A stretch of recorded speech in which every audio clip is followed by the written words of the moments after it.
క్రితం single largest పార్టీగా RJD ఉంది. ఓట్ల శాతం 0.03%, 12,000 ఓట్ల. అది మొత్తం మీద రాష్ట్రంలో పోలైన ఓట్లో ఎన్డీఏకి 12,000 ఎక్కువ వచ్చింది. 5 ఏళ్ల తర్వాత ఈ మధ్యలో నితీష్ క్రెడిబిలిటీ పడిపోయిందని చర్చ జరిగింది. ఆయన అటు వచ్చాడు, ఇటు పోయాడు, మళ్ళీ ఇటు వెనక్కి పోయాడు. ఇన్ని జరిగినా కనీసం పోటాపోటీ ఇది కూడా లేకపోవటం ఎక్కడ లోపం అనుకోవాలా? మీరు సరే ఈవీఎంలు మీరు అనొచ్చు, ఓటు చోరీ అనొచ్చు, కానీ నిజంగా మోడీ గారు నితీష్ కుమార్ 10,000 రూపాయలు మహిళలకు లంచం ఇచ్చారండి ఎలక్షన్ల ముందు. ఆ కొద్ది రోజుల ముందు ఎక్కడ పోతుందండి? అదొకటితో దాంతో పాటు యువతకు 1 కోటి ఉద్యోగాలు అన్నారు. యువతకు 1 కోటి ఉద్యోగాలతో మీరు 2.5 కోట్ల ఉద్యోగాలు అన్నారు. అది మర్చిపోతున్నారు. అధికారంలో ఉన్నవాడు అమలు చేసిండాడు. 10,000 రూపాయలు అమలు చేసిన తర్వాత సగం మంది 1,40,00,000 మంది మహిళలు ఆ విధంగా వాళ్ళ ప్రచారం, మహిళా ప్రచారం ఏ విధంగా ఉంటుందో ఒకసారి చూడండి. ఓకే. ఇలా కాబట్టి ఈ విజయంలో ఆ విధంగా 10,000 రూపాయలతో పాటు మహిళల్ని ఔత్సాహిక పారిశ్రామికవేత్తలు చేయటం అంటాం, వాళ్ళకు నిధులు ఇవ్వటం, స్వయం సహాయక సంఘాలు ఎక్కువ ఉన్నాయి. జీవిక, దీదీ జీవిక, అదే విధంగా లక్పతి దీదీలు, ఇవన్నీ కూడా బాగా వాళ్ళని ఆకట్టుకున్నాయి. కాబట్టి ఇవి అన్ని కూడా ప్రభావితం చేసినాయి. కాబట్టి రాహుల్ గాంధీ గారు ఓటు చోరీ అన్న అవన్నీ వాళ్ళ చెవికెక్కవండి, గుర్తుపెట్టుకోండి. కాబట్టి తినగ వేము తీయగా ఉంటది. రాహుల్ గాంధీ గారు ఓటు చోరీ చెప్పగా బీహార్ ప్రజలు కాదు, దేశం మొత్తం ఇప్పుడు అర్థం చేసుకుంటున్నారు. ఇప్పుడు 10 కోట్ల మంది రాహుల్ గాంధీ గారు ఆ వీడియోలు చూసేసి అన్ని రాష్ట్రాల్లో చైతన్యవంతమయ్యారు. కాబట్టి ఇది పెద్ద ఏదో గెలిచినంత మాత్రాన పొంగిపోయేది లేదు, ఓడిపోయినంత మాత్రాన కుంగిపోయేది లేదు. తప్పకుండా ఆ ఓటు చోరీ అనేది ఎన్నికల సంఘాన్ని సంస్కరించే దిశలో, పారదర్శకంగా ఎన్నికలు జరిగే విషయంలో ఏవైతే మా ఈవీఎంలు అనేవి మాయాశకుని పాచకల్లాగా ఉన్నాయి, వాటిని మార్చి నిజంగా పనిచేసే విధంగా రాహుల్ గాంధీ గారి యొక్క కృషి ఉన్నది. దీని వెనక గుర్తుపెట్టుకోండి. ఇంకొకటి చెప్పండి.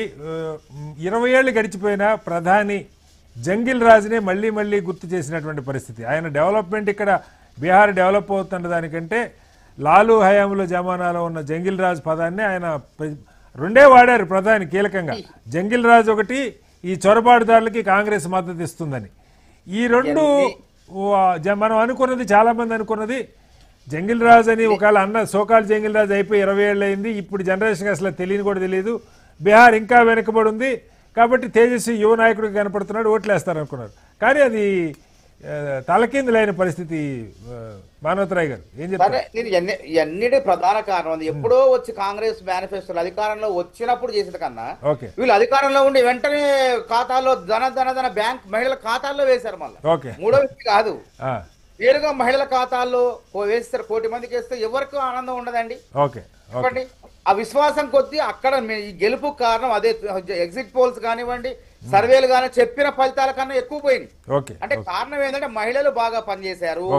యువత కూడా 1 కోటి మందికి ఉపాధి కల్పిస్తాం, ఉద్యోగ అవకాశాలు కల్పిస్తాం, స్కిల్ డెవలప్మెంట్ కార్యక్రమాలను జిల్లా స్థాయిలో చేసి వాటిని గ్లోబల్ స్థాయిలో తీర్చిదిద్దాం అనే అంశాలు బలంగా పోయిన అధికారంలో ఉన్న వాళ్ళు చెప్పింది బాగా నడుస్తుంది.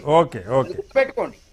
కాబట్టి దీనివల్ల పెద్ద మేము బాధపడాల్సిన అవసరం లేదు. ఒక స్ఫూర్తిగా తీసుకుంటాం. మళ్ళీ మా పోరాటాన్ని రాహుల్ గాంధీ గారు మేము కొనసాగిస్తాం. నాకు వేరే ఛానల్ ఉంది, దయచేసి క్షమించండి, వెళ్ళొస్తాను. రైట్ మానవతరాయ్ గారు, థ్యాంక్ యూ మీరు అప్డేట్స్ ఇచ్చినందుకు. ఒకసారి ఆంజనేయ రెడ్డి గారు, సరే ఇప్పుడు గెలుపు పక్క, మీ గెలుపు ఓటమికి వాళ్ళు ఎన్ని కారణాలను ఎత్తుక్కోవచ్చు, మళ్ళీ ఆ కారణాలు ప్రజలు నమ్మేదాకా ఆ కారణాలకు విలువ ఉండదు. అయితే ఇప్పుడు బీహార్కి సంబంధించి స్పష్టంగా 190 పైగా స్థానాల్లో గెలవబోతున్న ఇది మనకు కనపడుతుంది. దాదాపు 12 దాటింది. మెజారిటీ రౌండ్లు అక్కడ కూడా అయిపోయి ఉండే పరిస్థితి ఉంది. బహుశా 2-3 మెజారిటీ ఫలితాలు కూడా వచ్చేస్తాయి. ఇప్పుడు దాకా లీడ్లు కనపడుతున్నాయి. ఇంకాసేపు అయితే మనకి గెలుపులు టీవీ స్క్రీన్ మీద రోల్ అవుతాయి.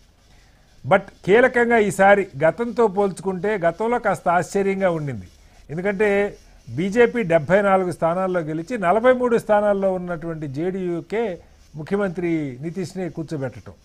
ఈసారి మరి చాలామంది ఆశావాళ్ళు ఉన్నారు. సామ్రాట్ చౌదరి అయితే ఏకంగా ఆయన తేజస్వినే ఓడించే పరిస్థితి కనపడుతుంది. బీజేపీ రాష్ట్ర నాయకుడు, ఉప ముఖ్యమంత్రి అక్కడ ప్రజెంట్.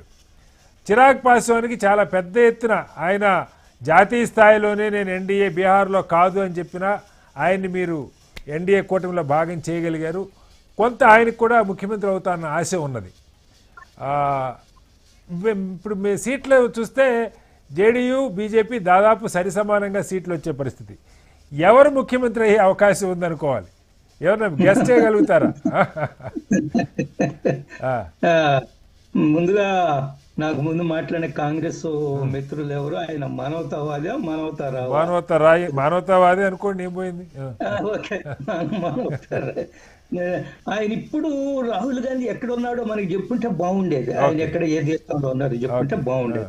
ఇప్పుడు రెండోది, ఆయన ముసలోడు కాదు యువకుడు అంటున్నారు. అఫ్ కోర్స్ 56 సంవత్సరాల వాళ్ళ మనం యువకులు అనుకుంటే ఆయన యువకుడే. ఒకటి. రెండోది, ముఖ్యమంత్రి ఎవరవుతారని మీరు అడిగారు.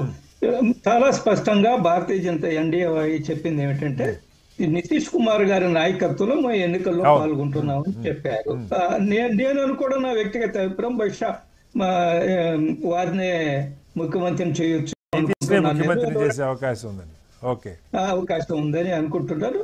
ఎనివే పార్లమెంటరీ బోర్డు ఉంది, కూటమి కూర్చుంటారు, ఎన్డీఏ కూర్చుంటారు, వాళ్ళు తేల్చారు. కానీ ఎవరు ముఖ్యమంత్రి అయినా ఈ రోజు ఈ ఫలితాలు అద్భుతమైన ఫలితాలు అనేది మన అందరూ కూడా ఏంటి. కానీ మిమ్మల్ని కూడా అడుగుతున్నాను సార్, అంటే మీరు ఇందాక చెప్పారు నేను కూడా ఊహించని ఫలితాలు వచ్చినాయి బీహార్లని. అంటే ఎందుకంటే ఇప్పుడు సర్వేలు రకరకాలు ఇచ్చిన మనం ఈ మధ్య అంటున్నాం పోల్ ఆఫ్ పోల్స్ అని పెడతా ఉన్నారు. ఒకళ్ళు 180 ఇస్తారు, ఒకళ్ళు 100 ఇస్తారు. మధ్యగా తీసుకుంటే మీరు చెప్పిన 140 దగ్గరే ఉన్నాయి సీట్లు, 130. కానీ దానికన్నా ఒక 50-60 స్థానాలు ఎక్కువ రావటం వెనక కారణాలు ఒక్క నిమిషం సార్. క్వశ్చన్ ఏంటంటే, దీనికంటే ముందు దాదాపు ఈ 4-5 ఏళ్లలో జరిగిన మూడ్ ఆఫ్ ది నేషన్ కార్యక్రమాలు కానీ, గత పార్లమెంట్ ఎన్నికలైన తర్వాత జరుగుతున్న ఏ మూడ్ ఆఫ్ ది నేషన్లో కూడా